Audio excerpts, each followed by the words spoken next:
Bro, ये विपक्ष जो इलेक्शन कमीशन वाले बिल का विरोध कर रहा था, तो क्या बिल में सच में वो बातें नहीं थी जो सुप्रीम कोर्ट ने बोली थी, या विपक्ष सिर्फ अपना रोल प्ले कर रहा है? भाई, विपक्ष तो इस सत्र में एक अलग ही रूप में था, लेकिन हाँ, इलेक्शन कमीशन का ये बिल जो दोनों सदनों में पास हुआ है और अब राष्ट्रपति की मंजूरी के बाद कानून बन गया है, दरअसल ये सुप्रीम कोर्ट के निर्देशों के बिल्कुल विपरीत है। कैसे?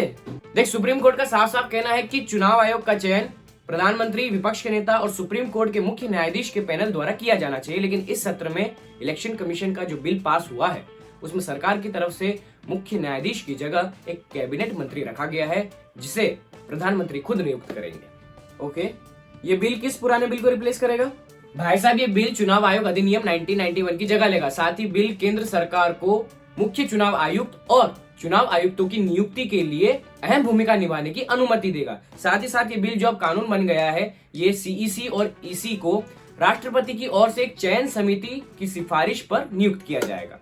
ठीक है, इस समिति में प्रधानमंत्री नरेंद्र मोदी, सरकार की ओर से कैबिनेट मंत्री और विपक्ष की ओर से लोकसभा में सबसे बड़े विपक्षी दल के नेता शामिल होंगे। ब्रो, मैंने सुना है कि इस बिल के आने के बाद सीईसी और ईसी की सैलरी कम हो जाएगी, क्या सच है? हाँ ब्रो, इस बिल के आने के बाद मुख्य चुनाव आयुक्त और चुनाव आयुक्तों का वेतन यानी सैलरी और सेवा शर्त अब मंत्रिमंडल सचिव के बराबर होगी। पहले दोनों को 1991 के अधिनियम के तहत सुप्रीम कोर्ट के सीजेआई के बराबर मिलता था।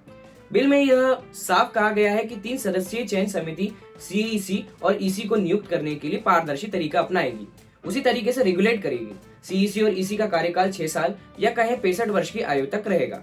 कानून मंत्री अर्जुन राम मेघवाल ने कहा है कि नए कानून को लाना जरूरी था क्योंकि पुराने कानून में कुछ कमजोरियां थी।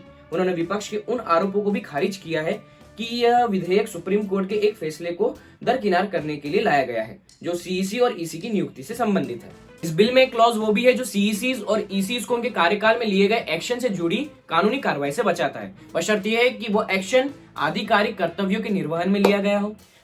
साथ ही साथ इस नए बिल में पूर्व या वर्तमान सीईसी और ईसी के खिलाफ नागरिक या आपराधिक कार्यवाही पर विचार करने से अदालतों को रोका गया है। यार देख, विपक्ष ने विरोध तो किया ही है ऑफ कोर्स इस बिल का बाकियों की तरह, लेकिन एक्चुअली उनको इस बिल से क्या दिक्कत है? मतलब उनका कहना क्या है, ये मुझे समझ में नहीं आया। कांग्रेस का कहना है कि इस बिल को लाने के पीछे सरकार की मंशा इलेक्शन कमीशन को अपना रोबोटिक चुनाव आयोग बनाकर अपनी मनमर्जी से चलाने की है। कांग्रेस के सदस्य रणदीप सिंह सुरजेवाला का कहना है कि निष्पक्षता, निर्भीकता, स्वायत्तता और शुचिता ये 4 चुनाव के आधार स्तंभ है और उन्होंने ये दावा किया है कि ये प्रस्तावित कानून इन चारों को बुलडोजर की तरह कुचलने वाला है।